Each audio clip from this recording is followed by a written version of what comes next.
Hello, Narnach here. Welcome back to Path of Exile. We're playing in the Harbinger League for the fall of Oriath.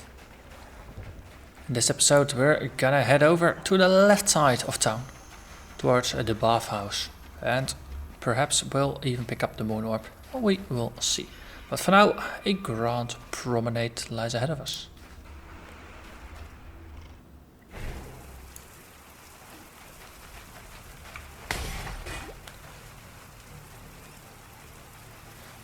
So this is the, on the one hand, there's gonna be the bathhouse is a more or less new area.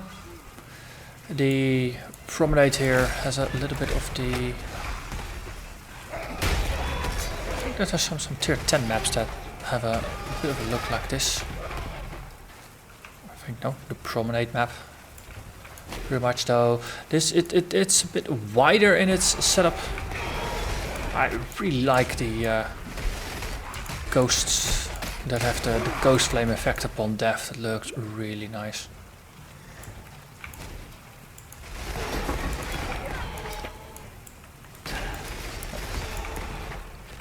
In the warm up I've been experimenting a little bit with just some self cast and some skeleton cast, and as such as those situations where I'm more or less just nimbly moving through areas. Self-cast is definitely an easy way for just dealing with large packs of enemies. So all you usually need is just one or two casts. It's unfortunate that self-cast is much more powerful as well as faster to move to, and as such I do understand why self-cast Dark Pact is the most popular way to play it, because it's the most powerful, and a lot of people end up going for the powerful thing. God bless you on this fine day, Exile. Because the temptation is pretty great then to just keep doing that.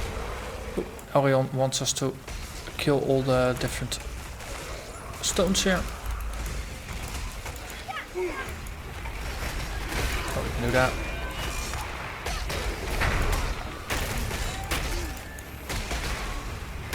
All we need is one or two skellies. It goes rather quickly. So that was Elrion.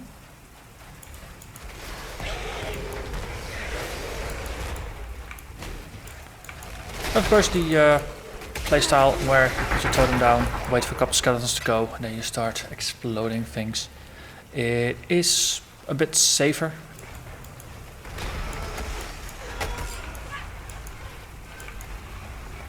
On the other hand, no things that are dead can't shoot back, so safety is a relative concern.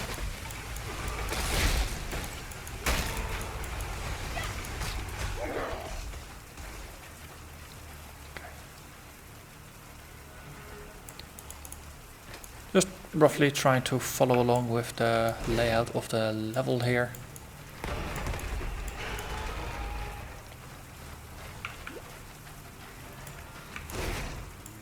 Once again, Flame Dash is pretty amazing for just helping you scale heights, so you don't have to walk around to find the staircases. Okay, something is blocked off over there. So the big scheme of things, where are we? Okay, so the bathhouse is between us and Lunaris.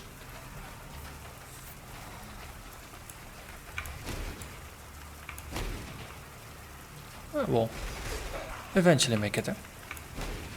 Just gotta figure out exactly where to go, because it's not just a linear map. There's a little bit more width to the map.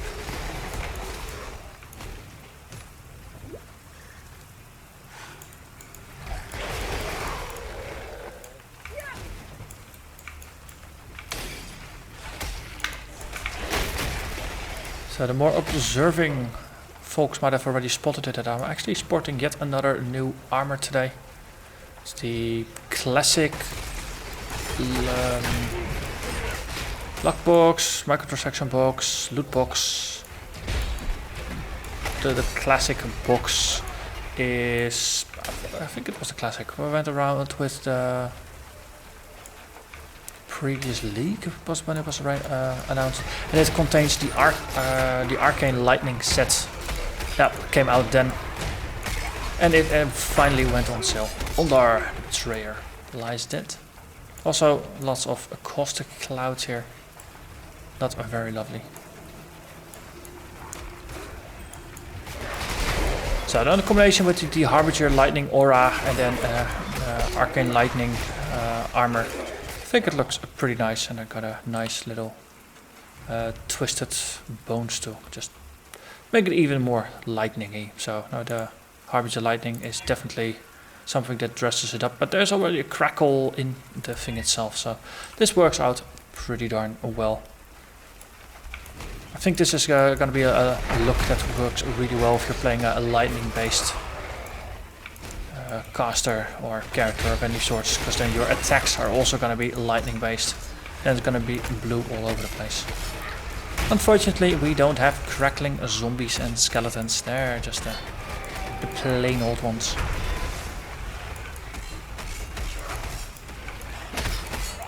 But every time there's new stuff, there's new microtransactions and things, we get more opportunities to make our characters look pretty.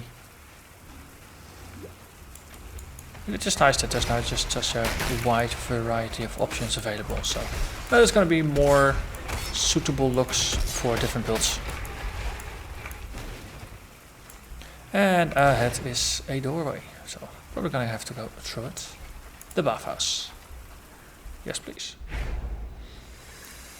Okay, so there's going to be a trial of ascendancy in here. Got a waypoint. And the wings of Vestiri will be in here as well.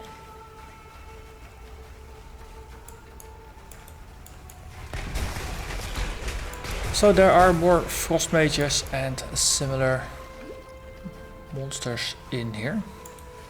This definitely has a bit of a labyrinth feel to it. The interior areas of the labyrinth have a feel like this. Oh, that's something that's gonna explode. Oh, come on. Yes.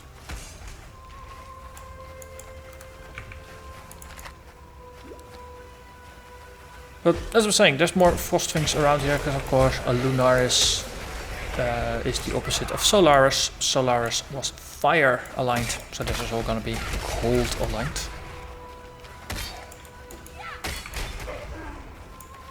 And as we get closer to Lunaris Temple, then there's gonna be more and more Lunaris inspired enemies.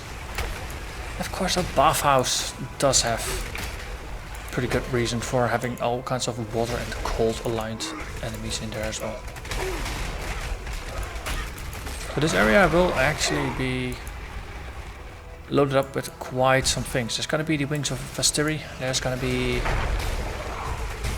an exit to the side where we're going to encounter a minor god, though probably have to speak with folks in town to trigger that.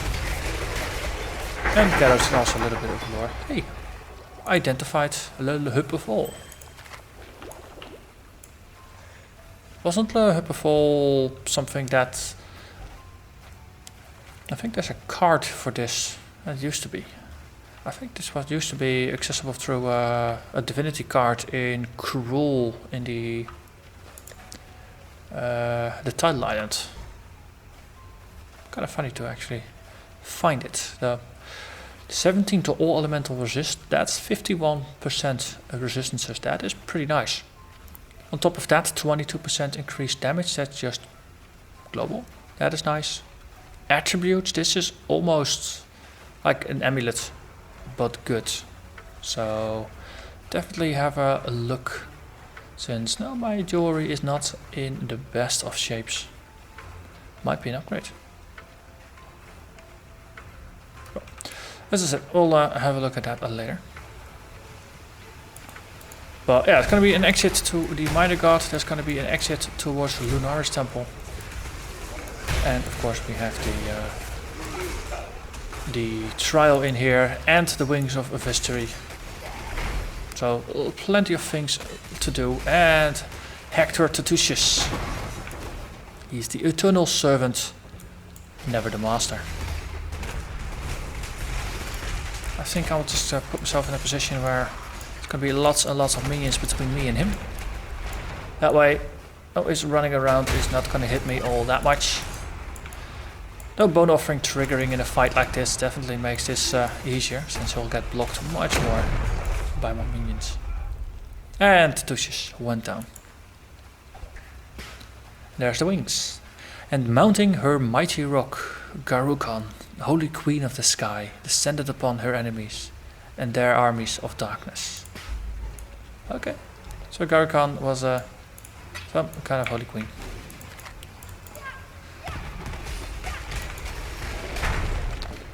Wasn't it the Ezamites that this originally belonged to? I think that's what the dude in town said. Gold rim, okay, okay. That's pretty nice. Not, it's still good. 39 all resists, or all elemental resists. That's still pretty good. It's not something that I want to use because I want to have the +1 to minions, or preferably even a +2 to minions on my helmet. But if I'm gonna start a second character, then that is gonna be pretty nice to have while leveling. I'll tell you that. On the night of 1,000 ribbons, our finest city burned. It burned with fires lit by cruelty and neglect. It burned with shame for giving the title of emperor to a man who did not deserve it. Okay, gotta flip mole.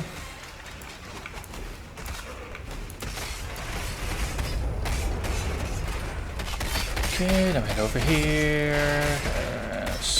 That's just a thing that needs to be flipped. Skelly totem here, and we're gonna run more. Lever. I think we opened this one up before. Let's just slow down for a little bit. City minions, just keep going and getting themselves burned.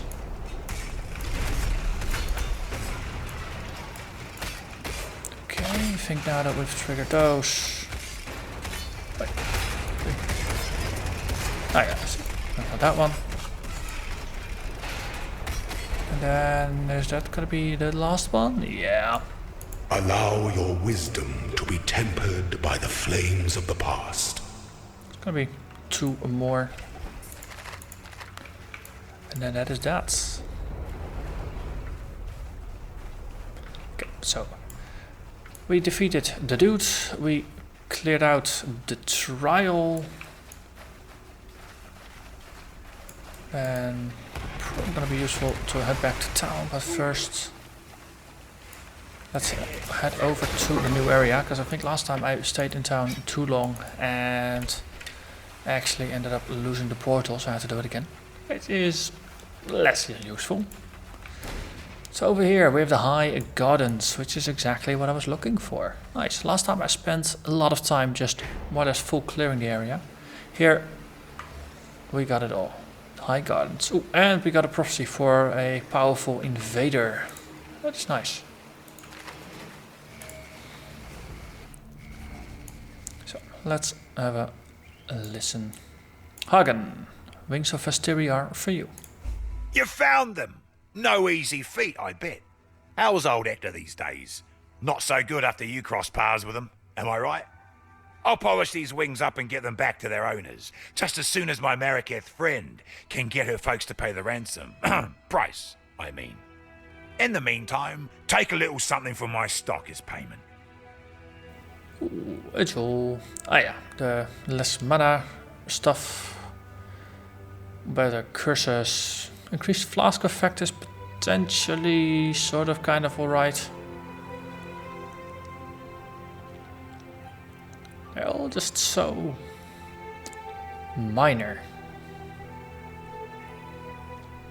And it's not some things that I'm really focusing on, so it all just ends up feeling kind of meh. Good luck to you. Oh, the wings. There you go. Well, they're forged from solid gold. I can tell you that much. But I suppose that's not really what you're asking about. The wings are a treasured piece of the Meraketh heritage. Back when the tribes quit their squabbling and joined hands to battle the Eternal Empire, the wings were seen as a symbol of their unity. The Golden Sekhema wore them as she led the whole bloody Meraketh horde against San. She was a single greatest hope for the Meraketh, was that Asenath. Hector Tatooshus crushed both their hopes and their precious Sekhema. Good luck to you. Now we crushed Hector Tatooshus. That's nice how the world goes round and round. Nothing here. I got a suspicion Clarice is gonna remain silent. She is. Sin? Yeah, of course. Can always count on Sin to tell me of more gods. In Azaro's grotesque little garden, you'll find an old friend of mine. The yawning maw that is Yugul. But a soft portrait of what that pathetic creature has come to believe about the nature of fear. Those who look upon him see their own fears reflected in his horrifying visage. Yugul. Vile scholars seem compelled to answer all manner of strange and troubling questions. Yugul was one such scholar. Whilst plumbing the depths of humanity, he came to believe that there was no truer expression of humanity than pure terror. He would induce terror in children, and then capture their reactions within eldritch mirrors, devices of his own creation that could petrify fear for extended study. Through his gallery of reflected terror, Yugul came to understand human nature so well that he was able to manipulate his way into the vile halls of leadership, and eventually grew so feared and renowned that he ascended into godhood. Lovely little character. So let's say hello to Yugul. And along the way, say hello to an invader.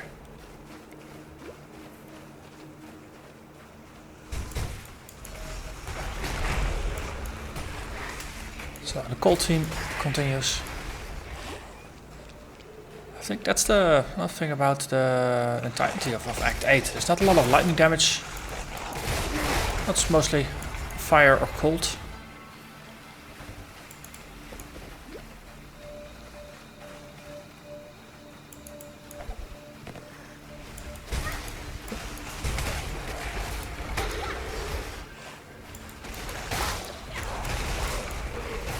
Of course, I might be off about that. But thematically, I do notice a lot more cold on this side, and I noticed a lot more fire on the other side. Haven't noticed much lightning.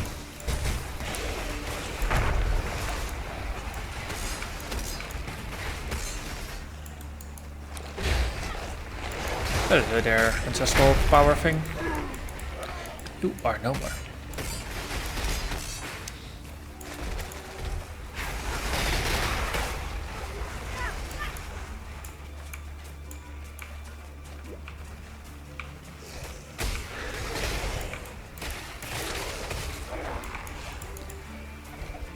That's one of the downsides if you're pushing more aggressively than you normally would, or no, if just pushing aggressively is something that kind of happens naturally, I must admit, then self-casting actually seems more fitting than slowing yourself down quite a bit to put the skeletons down.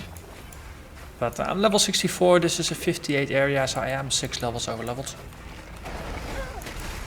That's the normal approach would be to, as I just did, to just put your totem down, take a step back, summon your minions, and then just have them form a front and then just cast.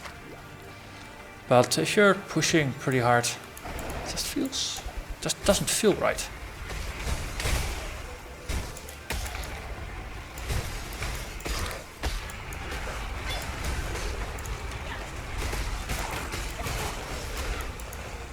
In a situation like this where there's two fronts, the totems do help with all the skellies. Cobble jewel, sticky goods. Crit multiplier for spells. Well, that's not really a crit focused build though, I must admit. In the comments, of course, as always, I've been just talking with folks and exchanging ideas, and someone linked a self-cast version of the Dark Pact build that they were doing, and they were focusing heavily on crit, and I must admit, crit is powerful. And even with not focused, but if you just take generic gear and you don't really focus that much on crits, you can already do more damage than in just a normal spellcasting setup. So a crit is definitely viable with this.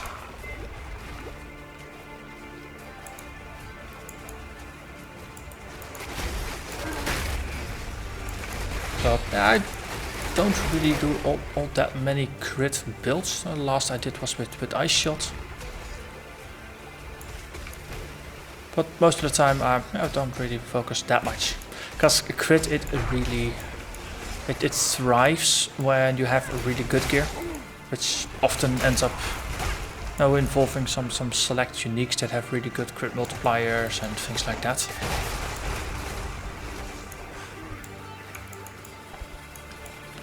But since I do have a preference for the more solo self-found approach, getting crit reliably is something that's just difficult. Okay, let's just get our meat shields up front and then blow things up. Works great with those spikes. Though, yeah, the zombies end up being more or less just pincushions, but well, shouldn't have become a zombie.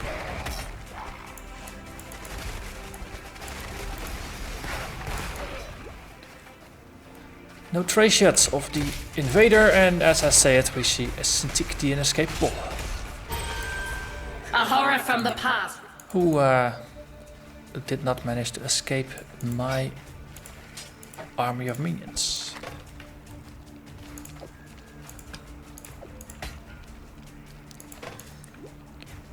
Okay, and as if it's on command, we find ourselves an exit here. Lovely. Moving off to the side so they had a clear sight with their spikes to shoot me was maybe not the best of ideas. Okay, and now we are indeed full, so let's empty some pockets, pick up the axe, and then go for a boss fight.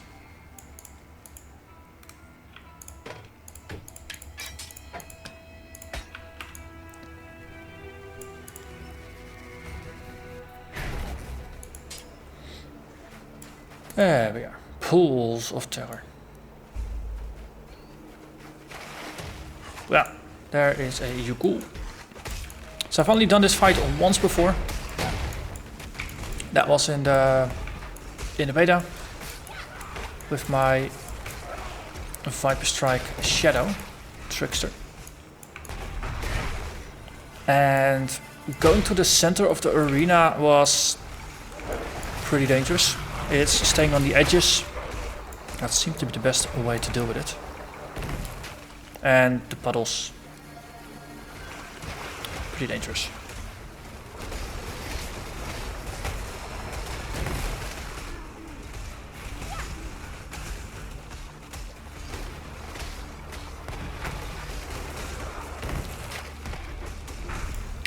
In my case, I've got some controls.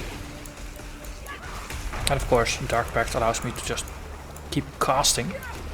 So I can stay quite far away from him.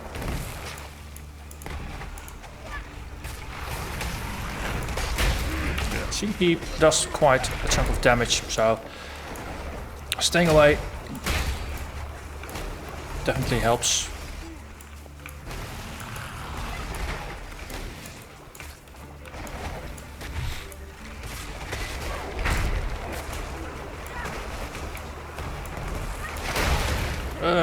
Okay.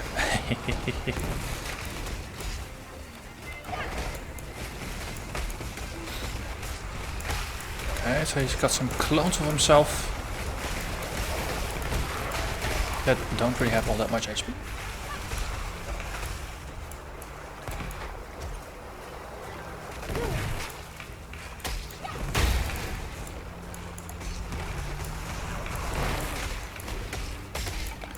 He definitely is confused to a certain degree, but at some point he does go after me instead of the minions. But in the end, they managed to get him.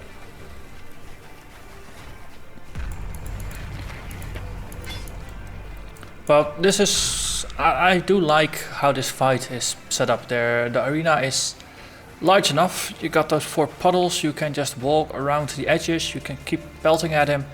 He goes after you, he goes after the minions, but if you just keep moving, then this fight is pretty doable. Though I understand that early on in the beta this was a horrible fight and they definitely toned it down quite a bit. Never played the original version, but the way it is now, this seems like a reasonable one. This is definitely much better balanced than the Desecrate fight, because there you just have hardly any place to escape to, and she is pretty punishing. This guy, he can jump on you, he can do some damage, but at least you have a chance to get away. This is much more my style of fight. Yugul was a cautionary tale. The only way to truly understand fear is to become it. That unlocks a Yugul over here. 25% reduced reflected damage taken. That is pretty potent. If you're playing an elemental or physical build. As a chaos build, I'm safe from reflection. 50% chance to reflect enemy chills and freezes. Now that is pretty nice. If you don't get chilled or frozen, but instead whatever is attacking you, that is pretty nice. But I must still say, I really like the Soul of Rislava to just get free recharge for your life flasks, so you always have a life flask to fall back on. Despite this build being very much a ranged build, and it is more or less just superfluous for this, because I'm not continuously tanking things.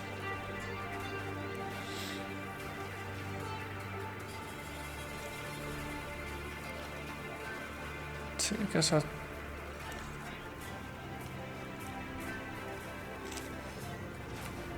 well, we're kind of on the side of ice and cold over here, so for now let's actually use the opportunity to switch over to the Soul of Yugul. And if we were to get chilled or frozen, we have a 50% chance to instead reflect it back at whatever was bugging us. So in our journey towards a Lunaris temple, that's definitely going to help us, I think. Okay, and we can simply take a portal back now. Have a chat with Hagen. At your service. Oh. You're not Hagen, you are. So it was that bloody scholar after all, was it? Sick bastard. Well, he's gone now, and I hope you made sure he suffered like those poor kiddies he tormented. I'd have toasted him nice and slow like a spitted pig. See how he'd like them apples stuffed in his mouth. Here. Have something for keeping us safe from the divine undesirables of this world. And another book of skill. So, let's see, last time I think we grabbed a shaper, so let's increase the size of our army. Minions deal 15% increased damage. More dangerous minions, always good.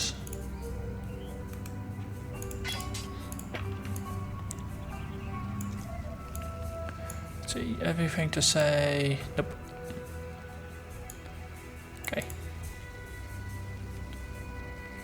Oh, I just realized we're nearly half an hour into the episode, so this is probably going to be a very nice point to just call it an end. And then next episode, we're gonna go to Lunaris Temple. So for now, thank you very much for watching, and I hope to see you again next time. Bye bye.